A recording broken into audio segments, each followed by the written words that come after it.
Salam əziz dostlar. Deməli, tələbələrin işləyirdim. Dedim elə bunu sizlərlə də paylaşım. Hansı ki, bu bir çox tələbələrin ümumi ortaq problemidir. Deməli, baxaq. Burada deməli belə bir cümlə var. True false narrative aid sualdır. Ümumiyyətlə mən həmişə bir cümləm var. Əgər bu sözü görürsünüzsə, nə bilim eyni, fərqli kimi ifadələr görürsünüzsə, burada sizə nəsə bir siqnal rolunu oynayan nəsə olacaq. Burada iki hissədən söhbət eləyir. Mən yenə deyirəm, ümumi olaraq tərcümədən qaçdığım üçün, yəni ümumi mənanı anlamaq kimi prinsiplə işlədiyim üçün tərcümə etməyəcəm. Burada baxıram ki, açar sözlərimizi görürəm və burada belə bir ifadəni də görürəm burada.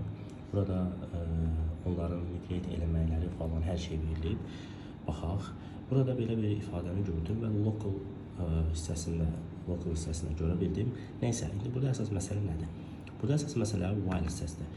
Yadda saxlayın ki, while özündən əvvəl gələni, ümumiyyətlə while-ın bir çox mənaları var. Bir neçə mənalarından biri də baxmayaraq ki mənasıdır. Yəni, özündən əvvəl gələni bir növ, bəzi insanlar razılaşsa da, amma bla bla bla bla. Yəni, bəziləri buna razı deyil. Burada da bu same söhbəti verir, amma avtomatik olaraq biz burada while sözünü görürük və bu nə deməkdir?